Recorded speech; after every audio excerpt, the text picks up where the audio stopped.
يا أرحم الرحماء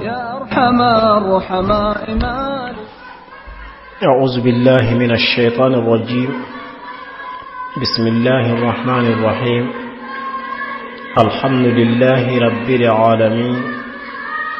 والصلاة والسلام على سيدنا محمد طب القلوب ودوائها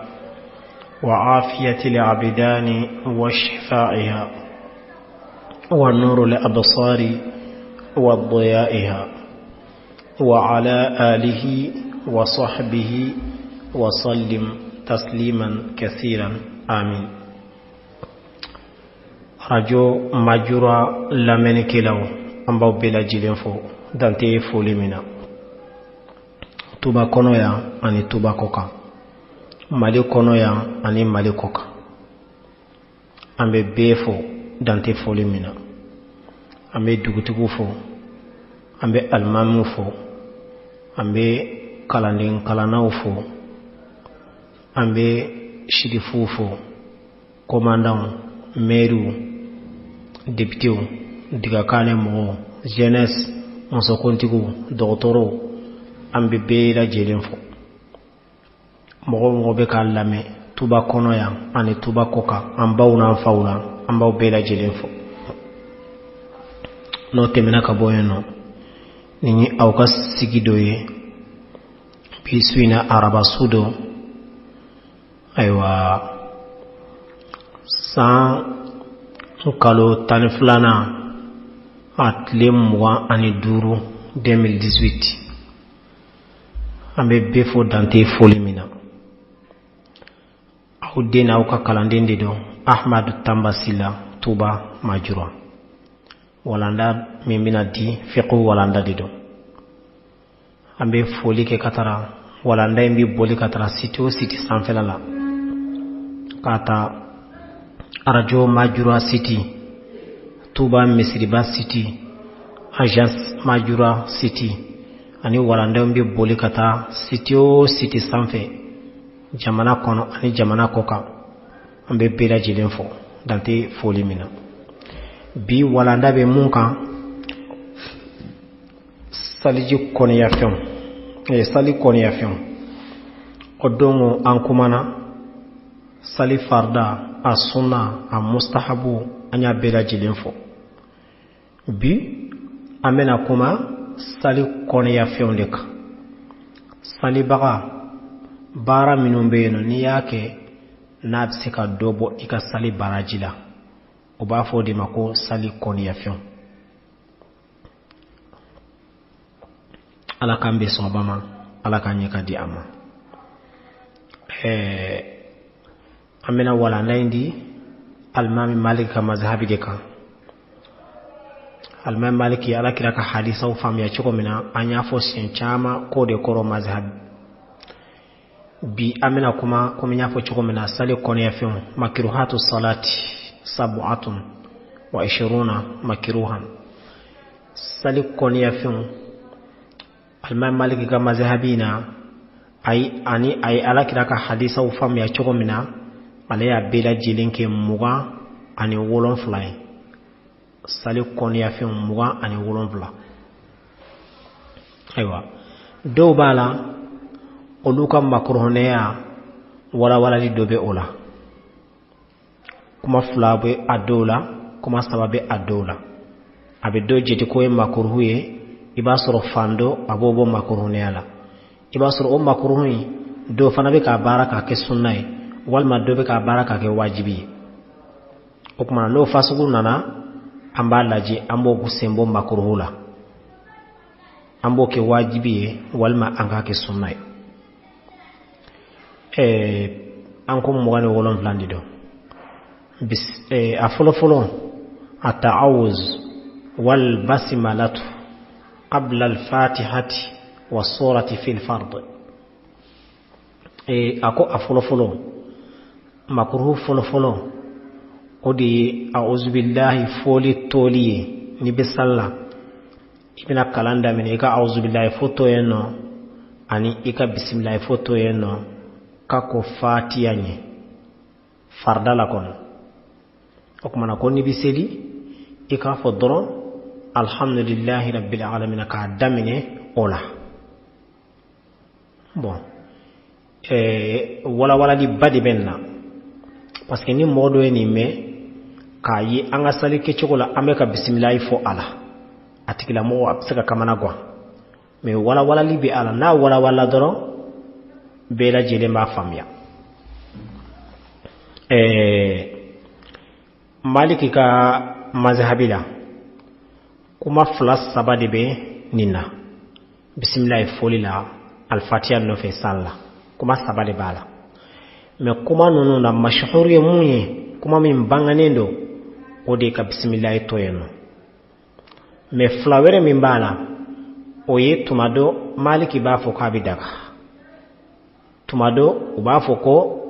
akanu ya lende do ka bismillah fo fatiha no fe doko makruhu de do doko akanu lende do oye anga mazhabi kuma we doko makruhu de do doko abidaka oye anga mazhabi kuma en kuma sabale bala makruhu de do walma abidaka walma akanu ya lendo afamera imbela jile minina aywa fachanuna akola bon kuma were min bala na mise ka bo fi kharij al masjid fi kharij al madhhab no be madhhab ko felala o yet ka foko wajibi dido bismillah fole ka farfatiya ka wajibi dido akira wajibi aywa jonde ake wajibi yoro flala abeke wajibi shafi ka mazhabila ali bismillah fole ke wajibi de ka farfatiya ka ni ma fo doron ika sali tiene dido parce que wajibi de dale bolo avec comme ye fatiha toy alma malik ali karamo de nafi'i imam nafi' silsila min be no hadisala ne o sahalen do kateme silsila be ka ambolo o de maliki ka hadisa do men nafi'ina nafi'i ka hadisa men ibn umar la وبافو عن مالك عن نافع عن ابن عمر حديث الدنو بافو ني حديثين ما كو سلسلة الذهبي كو تغتغولي من تو ناني سانوي يا فاميا باسكو نون بي كلانكي نيغومبولو okmana ni mogo me kalange nyogombolo ni okonya hadisa mi menenina a okonye sahaliya dai bon nafi yene ali almami fo shin saba imam nafi ali qurra'u yani qur'ana kalamba ko almam dido imam al muhaddisun hadisa karamugo fanaka aywa imam dido wal fuqaha fiqhu dono fanaka almam dido ni sabab be nyon so nafi'ula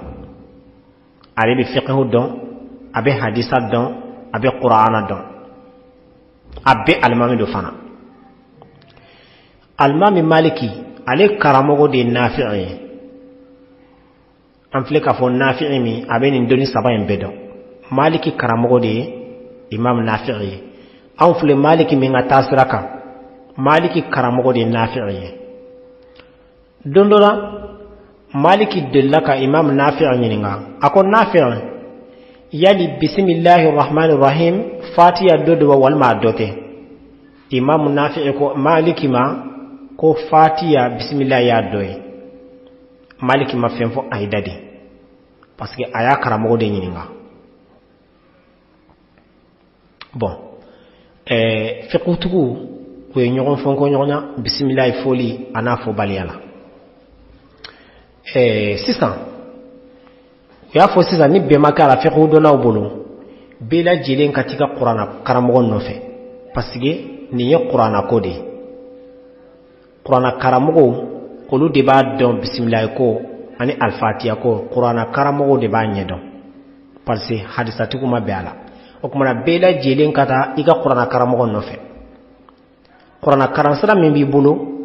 ni aya soro o be ka bismillah ke fatiha la ka ke ayan doye ala o kuma na e ka sali to a bɛ kɛ e ka wajibi ye i ka kalan. O de kama imam Shafi al imam Nafi ninnu bɛ kalan sira min kan o ye k'a fɔ ko bisimila ye fatiha dɔ de ye. Anw fana fɛ yan an ka Afiriki kɔnɔ yan kuranɛ kalan sira min b'an bolo o ye warshi de ye. warshi minɛna Nafi de la. warsh an Nafi riwayatu warsh an Nafi warshi minɛna imam Nafi de la. Bon n'o kɛra anw ka kalan sira la anw ye bisimila kɛ fatiha dɔ de an ka kalan sira la. O de kama kuranɛ minnu b'an bolo an ka bulon kɔnɔ kalanyɔrɔ la an bɛ kuranɛ minnu kalan m'a fɔ sisan kuranɛ jɛmanu minnu filɛ ka caya an bolo san kan tɛ olu ma dɛ. warsh an kun bɛ kalan kɛ warshi de la an y'o de minɛ an ka karamɔgɔw la fo o warshin n'i ye a kuranɛ dayɛlɛ ka alfatiha yɔrɔ la i b'a sɔrɔ n'a ye bisimilahi rahmani rahim sɛbɛn a bɛ nimero kelen kelen a bɛ nimero kelen kɛ yen nɔ. o kɔrɔ bisimilahi ye fatiha aya dɔ de ye parce que fatiha bɛɛ lajɛlen ye aya 7 de don. fatiha bɛɛ aya 7 de ye. bon sisan nɔ ni bisimilahi kɛra fatiha dɔ ye an ka kalan sira la bon ni mɔgɔ min salila k'i tugu ka fatiha kalan ka aya kelen bɔ a la i ka sali bɛ cogo di? i ka sali tiɲɛnen de don. i ka sali tiɲɛnen de don. anw tagalen Maka an tagalen Maka hiju tɛmɛnen na ne ni n jɛɲɔgɔn arabu dɔ tun bɛ ɲɔgɔn kɛrɛfɛ. diinɛ bolofara caman bɛ yen nɔ an ye fɔnkɔɲɔgɔnya kɛ a la mais a bɛɛ la ne ka dalu ka kɛ nata ye. i y'a faamuya. don dɔ la ne nana misiri kɔnɔna na n kɛra masibɔko ye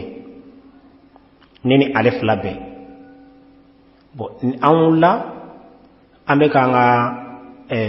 sali tɔ sara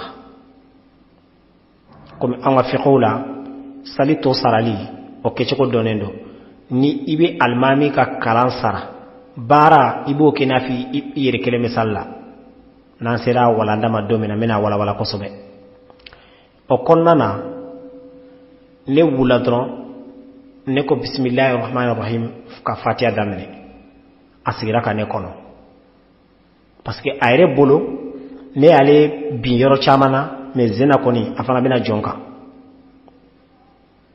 ayiwa ne salam bila a ko ne ma Ahmad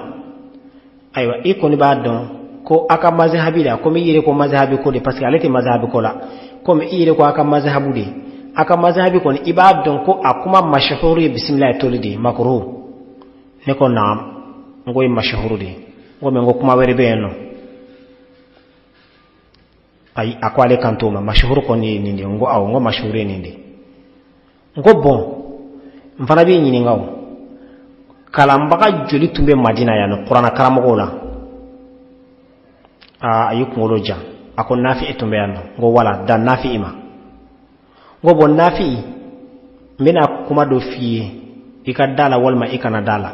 n ko Maliki delila ka Nafi ɲininka nin misiri in kɔnɔ yan Alakira ka misiri yali fatiha bisimilahi rahmani rahim ye fatiha dɔ ye walima a dɔ tɛ? n ko Nafi ko a dɔ de don. a ko k'ale kun m'o mɛn. n ko wala n k'o kɛra. n ko bon anw bɛ kalan sira min kan o ye warshi de ye. n ko bon ni est ce que ne bɛ kalan sira min kan n'o ye warshi ye o ye bisimilahi rahmani rahim kɛ fatiha dɔ ye. bon n'a sɔrɔ ko ne bisimilahi n tugu ka fatiha ayan kelen to yen dun a ko n ka sali tiɲɛnen de don. n ko wala n ko nin de don. bon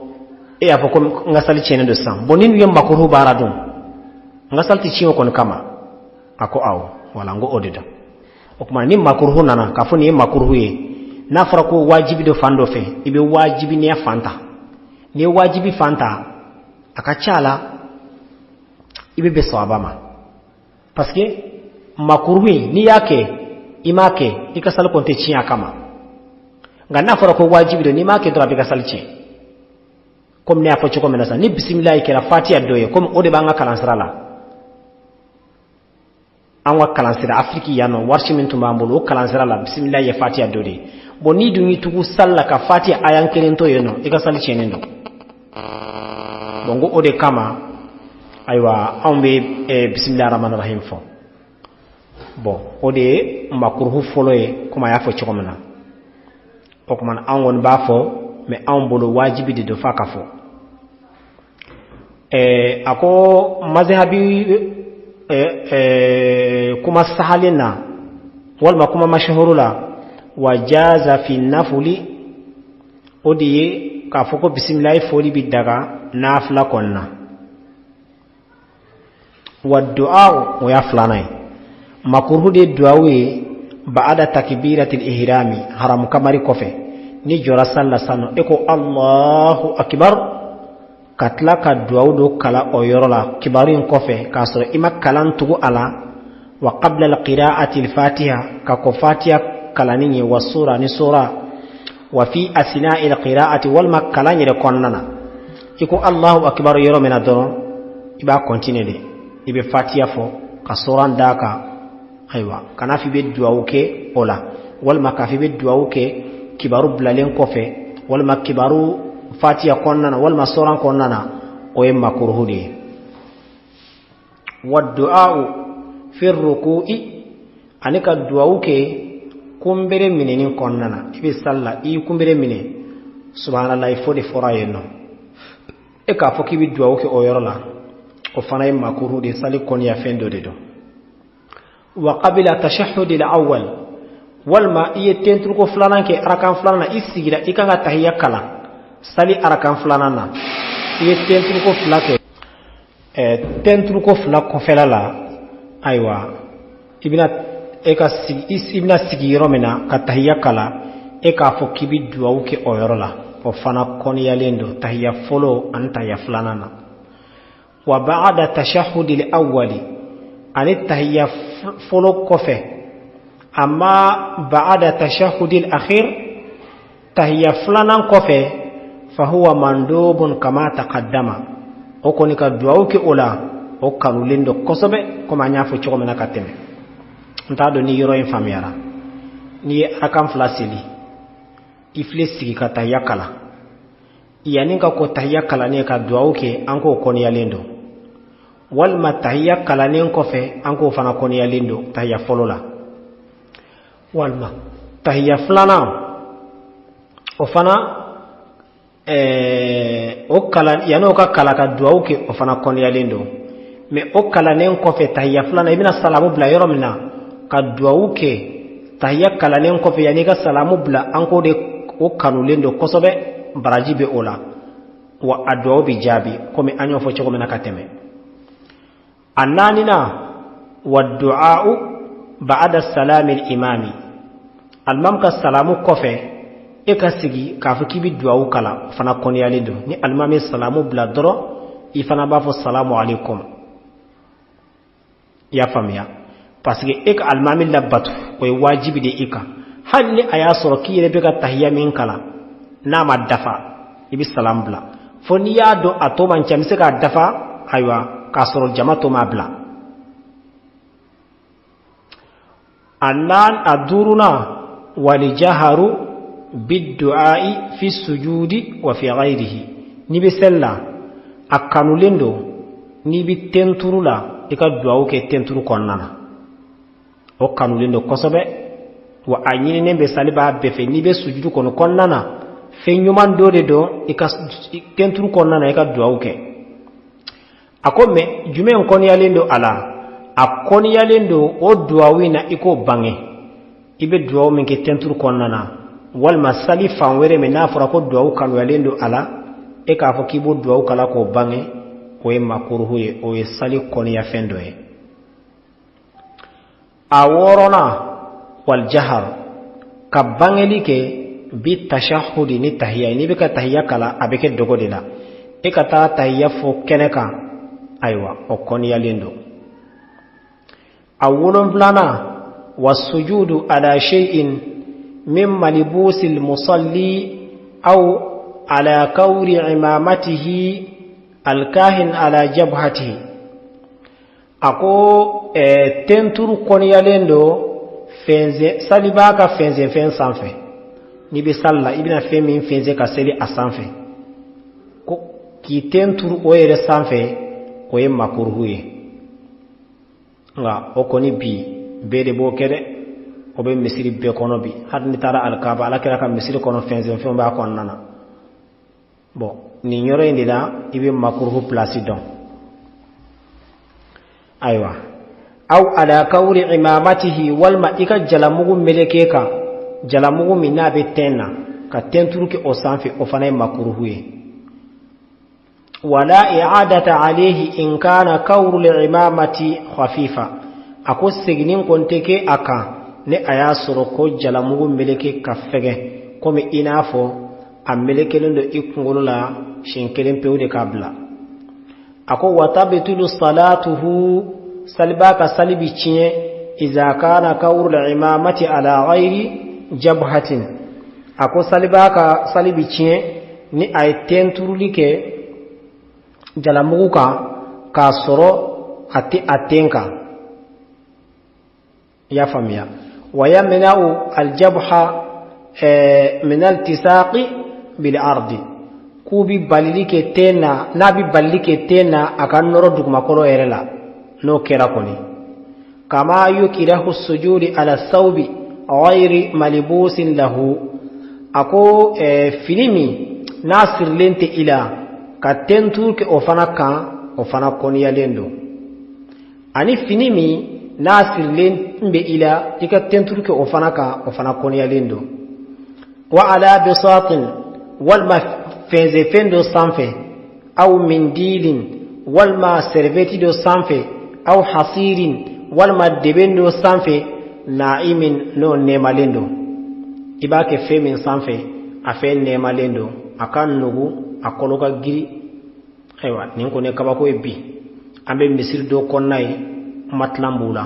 ambe do konnay tapi girima dibe ula ya famia bo ninko ni ala kan deme suno asali makruhune do de addo makruhune ya abisi sali cieni ma de fa kullu hadha makruhun akoni be makruhude deben konta so noya bala kake deben sanfe tento so noya bala me hali oere ikake duguma kolo iki tenda duguma kolo ereka ode kainde ako illa iza kana farsha masjidin ako foni akera misiri fenze fenye de na akera misiri fenze fenye fala kirahata ko makruhuniyati ola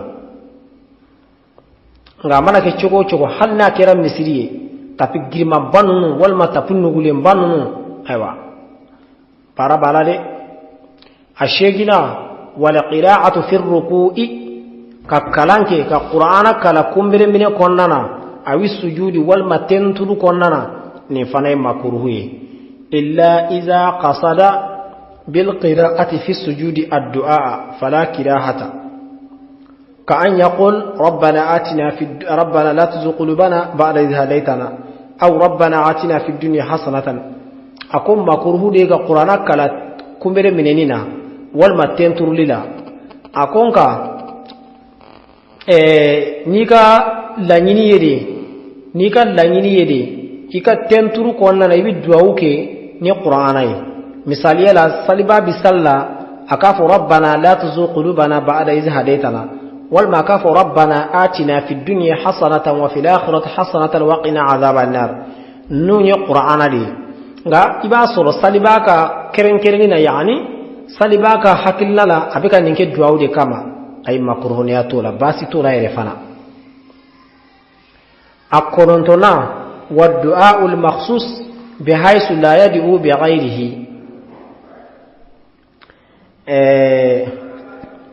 ako walma ni duwawu keren do ye ni cogoya ye ni mayerde duwawu keni o ye wa alayhi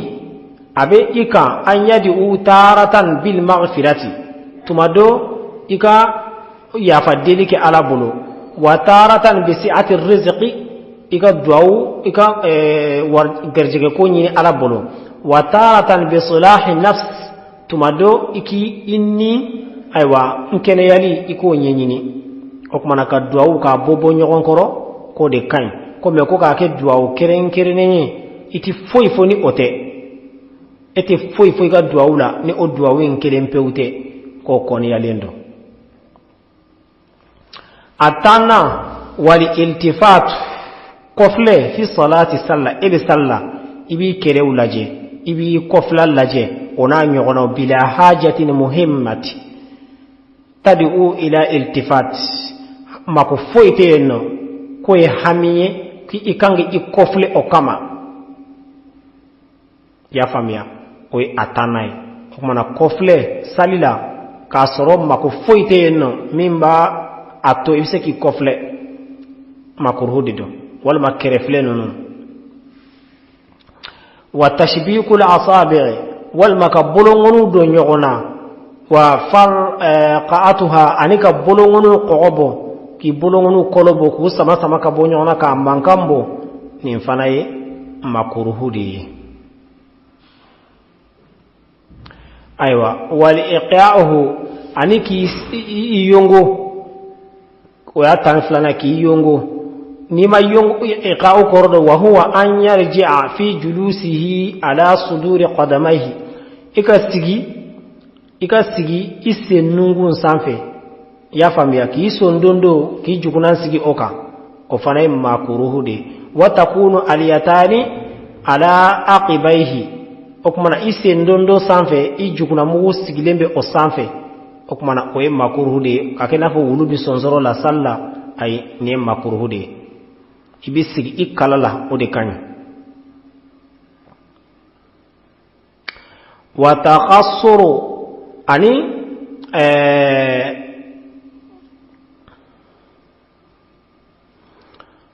ki ibolobla ala khasirihi icheksela fi hala qiyamihi ka wulila ya famia wal makis iboloke chogodo la sali kono e wulito ay o fanay makruhuye wa taghmidu aynayhi anika inye flatugu kito salla ki inye flatugu darrafoyte enno nasor ibe salla haramu kodo bika ke ibe salla yoro mina musodo beka naso turalente ibe sekinye tuku kaboma walba inye sigilembe mado lebula ibe sekinye tuku kaboma amani ote nye tuku foy mawuli gongo na kinyela katlaka inye tuku tento okoni alendo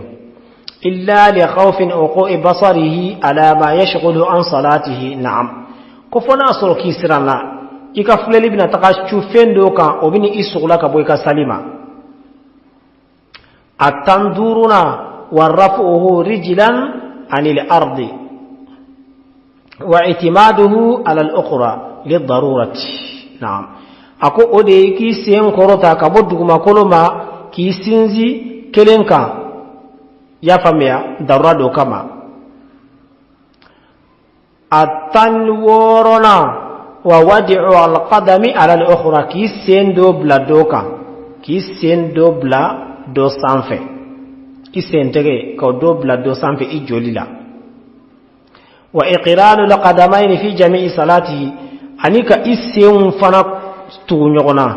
ibi jo kani sen tugunyogona ibi woro waga doni ki sen bo nyogona ode kay me ka sen pisi nyogona fo sentege fla be taka sigi nyogona o fana kon yalendo wa tafakkuru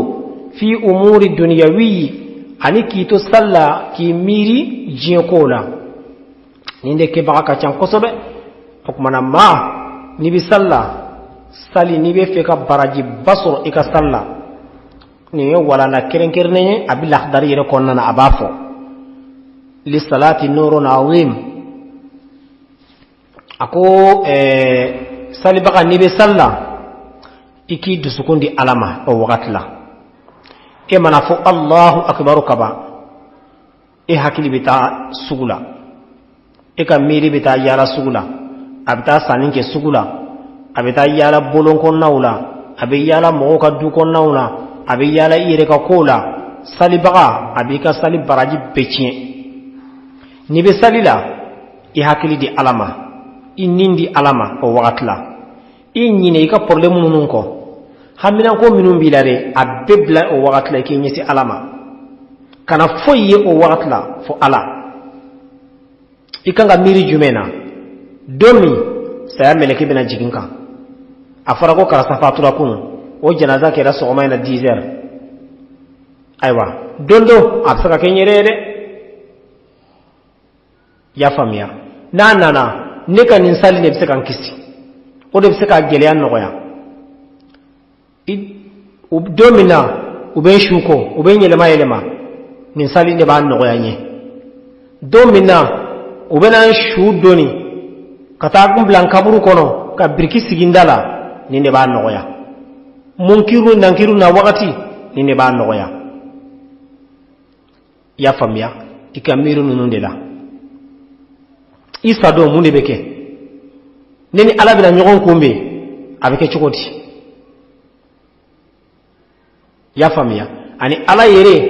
aka masaya aka bonya aka kofoli imajigi ala ye ka ala ka bonya ye isali to iganga hakito nunundela ngabini mo ka dogonde na farako Allahu akbar kaba i hakili be tay ka forola nyobi chokoti shokala bi chokodi nyokala bi chokodi Allahu akbar ngam mishu be chokodi ngam bawo be chokodi Allahu akbar ngam bitigi bi chokodi ngam mangasa be chokodi akuma kachande akuma kachan kosobe shurutu aywa commerce amul mesele bitigi re konoy barabangelayo iba fo Allahu akbar doro sanikela do bina jo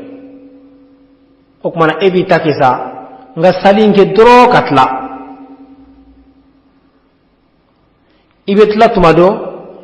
mini jole bi kuna kwa nana salinke de abita fendo nyini galge ba so harati ku iba so harati ka bitigila okmana edwi sali fili nyogonga okmana sali fembade de ala kira ko alayhi salatu wassalam أول ما يحاسب العمل الصلاة أو كما قال رسول الله صلى الله عليه وسلم كبارا فلو من الله ردون نباب أن ينغلق جنة ويكا سلدي ni onyena dabido tola dabido atola no manyi wato be segima ya rabbi alakan kisoma okmana sali akakelen kosobe ijija saliji nyumanta sali mana nye choko ni salji manye fude do ibi salji nyumanta ni salji nyumanta wakati mina okumana ibi joki ninti ala masalla ka sali beki sobe ka ira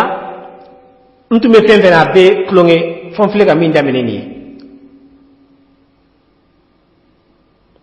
nga ebe salla tele bala arajo bala téléphone dalembe ibeka whatsapp lame téléphone dalembe ibeka musique lame ere bado depuis be sele kono ere bado ala makotenna ere bado pere ala makotenna ala makobe femina ninte allaje eri tani nani 24 heures eri mugan nani o de bi bolo ika sali wakati eri jati ka wala lahara don miniti kele ala bi ñininga bela ya perdi muna ya do munde dafe iye munde ka miniti kele kono na soro ko beri ta jeti jon kuna aywa ebe minke salli konnana o miniti joliye o sali ye fana kono sharti minu ñinna ibolo ika sali khalasi alay iki kono alay ika sali ndlakanye idisra ko kala okona barabende antlongele me salde la ka soro salde fempay fa khalafa min ba'dihim khalfun ada'u salat wa taba'u shahawat ako o jabakulu nunun ko fe jabakulu wero bina olu bi salib la ko fe o bi salib perdu wattaba'u shahawat ubitu unnin do ngode nofe iba so salim be ke koy mais salika la nyini yere munye oti ukasali konana sali be ke koy birka wuli mbi ke tenturi mbe ke Allahu akbar mbe fo ambe gosidron tumado saliba be salibla na ko Allahu akbar arakan fulu fulana sabanana harata do ay sura min kala kada fatiha ka hala ta do ay sura min kala kada fatiha ka ni ngata do o musali ibe sali yeri min kono arakan sabanan kono e ka do ni ngata ko e ka arakan furu la wal ma arakan fulana ye jumende kala ka fala fatiha ka ata do bon fo sal de ga dilanga ni na manye baraba de beno brika wulintew abada ni odo entraînement kelaw beno physique kelaw o mana sali e fem badi fanga njantala akecho nyuma fana fanga njantala anga nyini ala kira akecho mina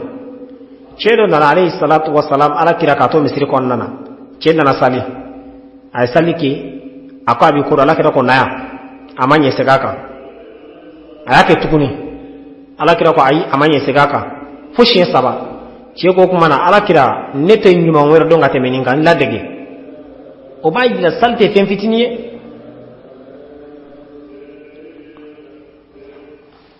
o kuma na be ala deli Allah subhanahu wa ta'ala ka dina in fama chogo nyumandi ambela jelema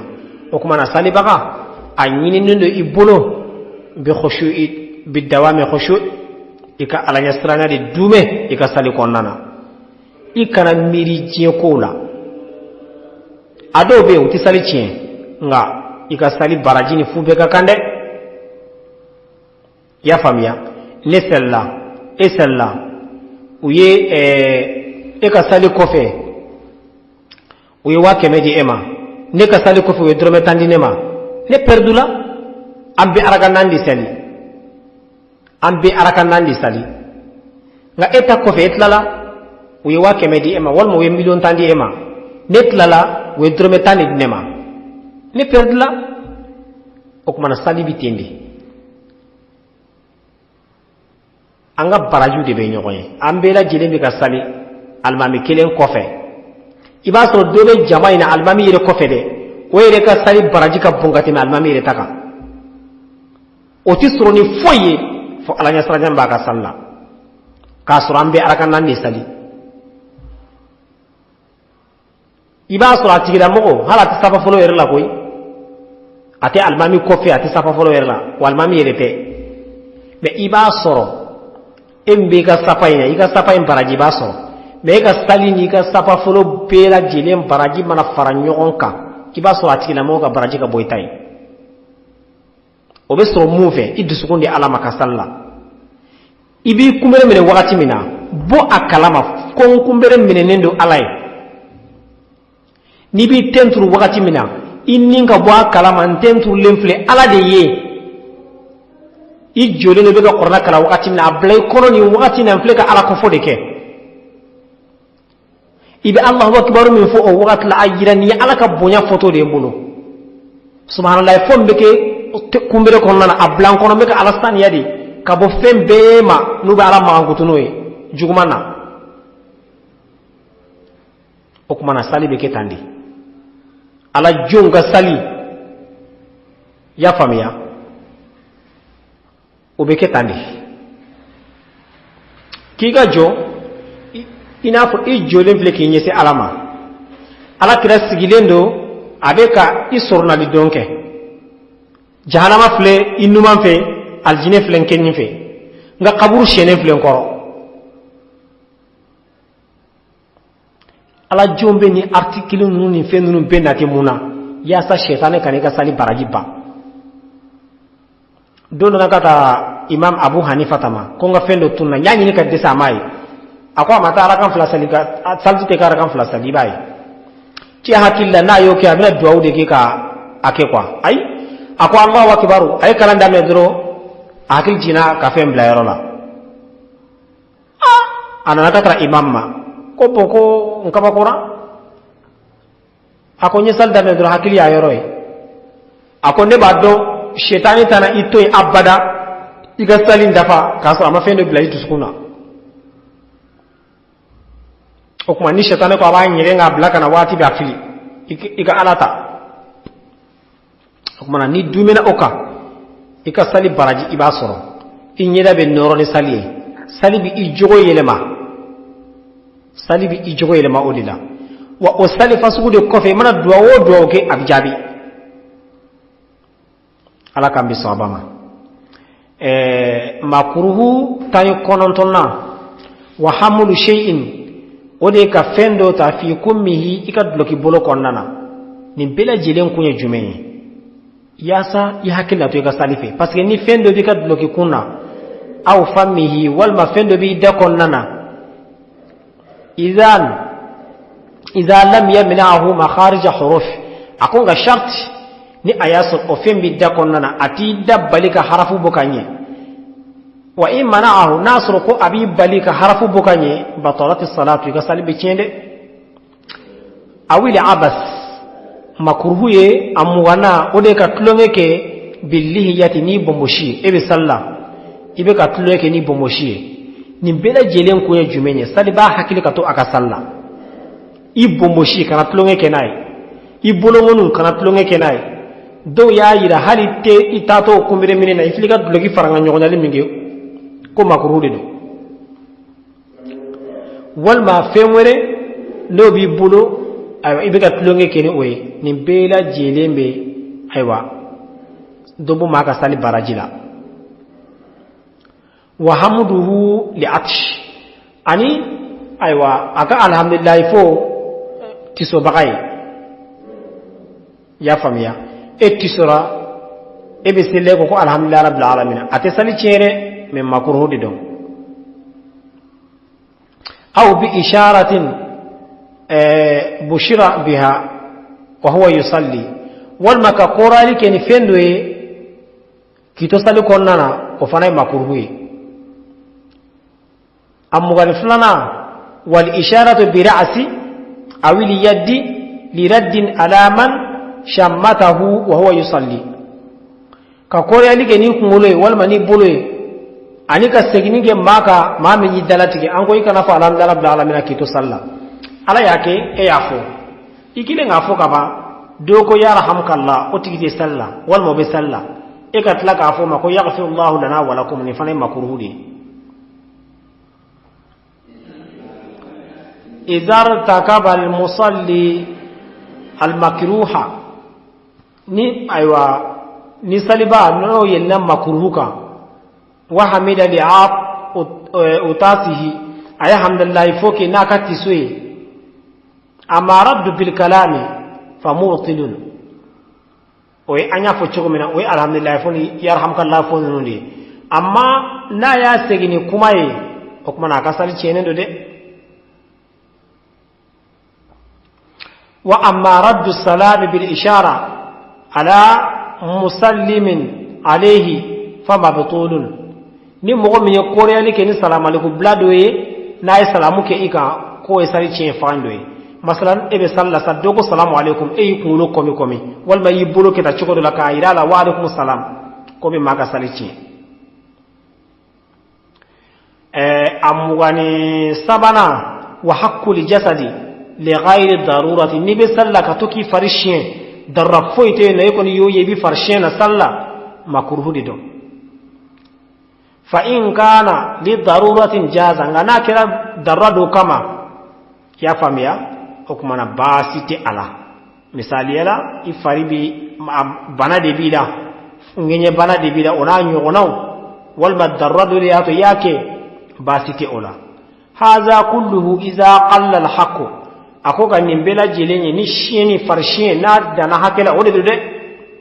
na machaya wa in kasura batalati salatu na chayra koni abisalichiya eyoye ebe sallai farshena okumana na chayra doro abisalichiya amwani nalina وتبسم القليل اختيارا ولكثير مبطل ولو اضطرارا نعم akon ka munya munyali ke kito salla yele misemani munya munyali aywa o fana ye makruhu de ye n'a dɔgɔyara y'a faamuya a ko nka n'a cayara dun a bɛ sali tiɲɛ de hali n'a kɛra ko mako de b'a la a 25 wa tarku sunnatin khafifa amdan ka sunna fegeman do to yeno ki tugu ka to yeno min sunaniha ka min sali sunawla kat takbirati watasmi'ati inafo Allahu akbar do iyo to yeno wal masami Allahu liman hamida foli iyo to yeno ya famia sunna do min ka fege inafo Allahu akbar foko kile wal masami Allahu liman hamida foli ko to yeno o fane makruhu de ande la ka foka teme me ya amina siga katuni ango ni sali bike ni almambi sali jamaa akacha la ibaso anga sali yoro la mo kele min be sali yoro la nabi kangoro tani mi koroye kafo Allahu akbar almam ta kofe wal rabbana walakal hamd almam ta kofe ibasoro to bela jile mi birka wulil almam fetento anya yira ni almami ko Allahu akbar ka Allahu akbar fa almami no fe saliba bela jile nga sunari do sami Allahu liman hamida ni almami yafo saliba bela jile nga sunadi rabbana walakal hamdu fole wal muka mustahabu do okmana aw kana take birka wule tento almami no fe na almami ko Allahu akbar saliba bele bafo na ko sami Allahu liman hamda saliba bele ba rabbana walakal hamdu me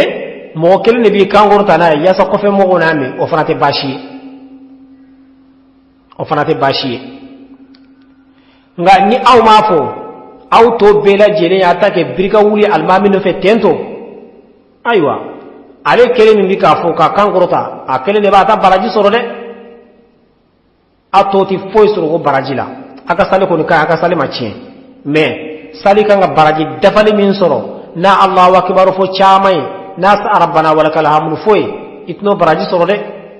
saliba be de ba fo rabbana walakal hamdu saliba be de Allahu akbar be la jele fo almami ko fe afamera cheo muso demseni mo koroba be de ba fo nga auto ba fo dogo de la ma kelen de be obseki kan gorta na to kame ya famia bo sisa no embesel almami kofe walma ekelen be salla sisa ekelen be salla Allahu akbar do ya to eno ye makruhu to eno ye makruhu de bara walma sami Allahu liman hamida fuli yo to eno ye makruhu de bara wa hurrima tarku sunnatul muakkada akonga sunna gelema ko to eno boke haramu yere ina fo soran kalani ki tugu ko to yi walma tahiyya kalani ki tugu ko to yenno wa qira'atu surati o yamugani worona isa anika soran fanakala aw ayatin walma ayanna fi rak'atayn li akhiratayn arakan laban fulana sali bagabe arakan fulo ibe fatiha kala ka soran do daka walma ayando arakan fulana ibe fatiha kala ka soran do daka mesali arakan laban fula nasru fitirido arakan laban nasru safodo arakan laban fula wal masalfana arakan laban fula wal malanza arakan laban fula fatiha doron de be kala olula soranti kala ayati kala sogoma arakan fula olu fula be fatiha bi kala la sora bi kala la salifana o arakan fula folo fatiha bi kala ka soran kala me salifana arakan laban fula fatiha doro ne be kala lanzara arakan folo fula fatiha bi kala ka soran kala me lanzara arakan folo fula laban arakan fula laban fatiha doro ne be kala ola fitiri arakan folo fula fatiha bi kala ka sora daka walma aya me fitiri arakan laban fatiha doro ne be kala ola sagafo arakan fula folo fatiha bi kala ka soran daka walma aya me safo arakan laban fula fatiha doro ne be kala olula me mogomi anya fo ko fatiha dorome kala yoromina etara soran kala ka ayan daka iye makruhu bara abe dogi ga sali barajila ala kambe sawama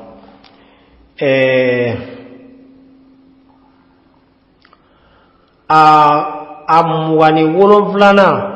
oyi ani oya labai kuma nyafo chogomina sali makruhu muga ani wolon vlandi do ni amwani wolon vlana yi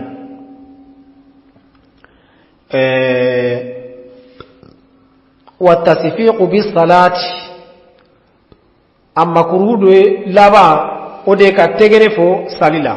mado nana sisa e ka sinanga yi woro bugo walma ka tegere fo sali yere la wala min imra'atin hanni musodedo ya famiya ak ay makruhu bara li hajatin tata'allaqu bis salati makodo kama no be gulo sali yere la koni makruhu dido masalan ebe salla almami bi nyefe almami nyinana orke e ka bo subhanallah be ka tegere fo iye makruhu de bara kasawi imamina fi almam kan nyine aw bi ghairi salati wal mategere for harna makisali ere kunka makruhu de do kamana ilimar ina fo kateme bado bali do bina teme e nyefe kasna tegere fo akacha musola ko sobe me ate sali kon chien me makruhu de do bayna yade saliba kan nyefe mado bina teme saliba kan nyefe e ga tegere fo ola wal ma dem seni mina ngunu maka tara fendo ma ika tegere fo ola makruhu de do aw tanbihin ala amrin wal maka mado lakunu ka fendo ila yani modo be no anyina ne no fendo ko e ga telephone dale me telephone bi ka sone aywa ale nyeta le ga snanga tegere fo ka ila makruhu de do wal ma ale be yoro furana modo be ka nyini ngalike e ka tegere fo kito salla makruhu de do okmana wa sha'an al-maqlub shar'an ako ani chogoya min falando nyinne no sharia la liman nabahu shay'un ni moye mi fendo bla onno la fa huwa yusalli ka sarabe salla an yusabbiha o de ga subhanallahi fo kena yani modo be salla fendo ki sali konnana no jidide wal man naqasiliye ibe subhanallahi fo de ke fa yaqulu subhanallah okmana iba fo ko subhanallah okmana ninde kunye sali koni ya feunye aywa ani bolo fana mineni koma nyafo chokomena odongo bolo mineni fana e makruhu de fardala bolo mineni de makruhu e fardala koma nyafo chokomena malik ga mazhabi na koni parce que amfle ka makruhu minun jati anye malik ga mazhabi makruhu di jati bo sisa anye farda befo anya fo ko bolo minene kuma mafoyi anya sunna befo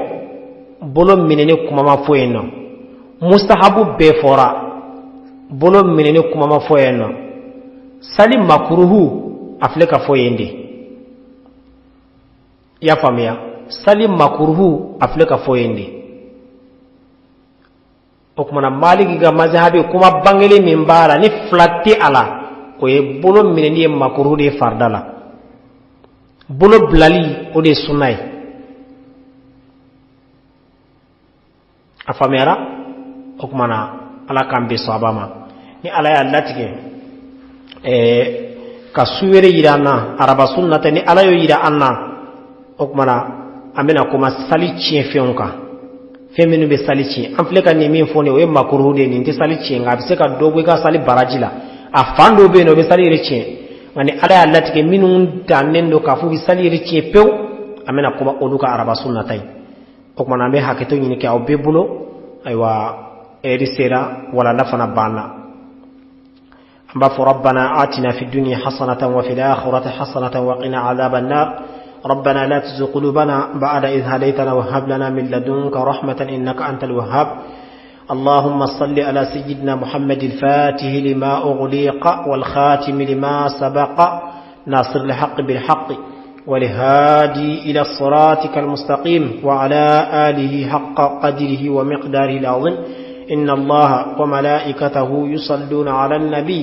يا أيها الذين آمنوا صلوا عليه وسلم تسليما سبحان ربك رب العزة عما يصفون وسلام على المرسلين والحمد لله رب العالمين. Akatar mukarrama ngo Madinatul Munawwara alika banyo Akatar mukarrama Madinatul Munawwara alika banyo Madinana Agence de voyage Majura hiji imura okejogo nyuma jabaladu aw minu mafeka ka hiji udafaleke imura billet d'avion fana bi fere ou fait wari transfert Western Union MoneyGram Orange Money agence Majura binimbela jeleke wa ukada uyeleme kabla aw ye silamawu aw minu nya kanu ka hiji uke walikele imura maube ubolo minu nyemagando takanga ke fawo fambe kadamine Madina Maka Mina Muzdalifa ani Arafa nimbela jele bla saraba ube ubulo dumini ngota fa fene fe la be fene sabati mbe dumini minu ndi makele no ye anyeruka la dala dumini unye otobi ba ube kene ya kota fa fene fe jete mine kembe ka kene ya tigila ma kangara unda kulu bla aka kene ya boloka itani sigiche fe minu wajibi yamba mo sebe mbura ladu ndaula apo carte d'identité kele min dati bande wolo sebe ngele ane carte ni na kele ngolo photo denjegi min jabo mbe jemaka agence Majura malikono ani maliko bana maserkli bela jele tuba ana lamini soro yoro kelembe udo uvlen yeri Mohamed Sengela imeblu baselo silala bureau numéro B15 awise ka maminu mene wele ka kuna foni wara usoro Bamako afoko assange ako 79 27 20 72 Mamadou Sila 76 32 56 26 Ouley Dieng 72 35 25 72 Bayaya Haidara 73 42 42 42 Ahmada Tamba Sila 66 23 48 44 Toubana Lamini Abise Kamadi Balasila Kongo 75 13 10 70 Walikele 69 31 46 45 Majo Ukama Kobajalu Basila 73 08 21 45 Abise Kongo 66 87 52 81 Fenena Agence Majura Heji Imura billet d'avion Fereli Akawaru transfert Orange Money Western Union MoneyGram Dakurunya kele au makunya sera ubela jelebi dafa yoro kelembe umena agence Majura du alaka heji noya silami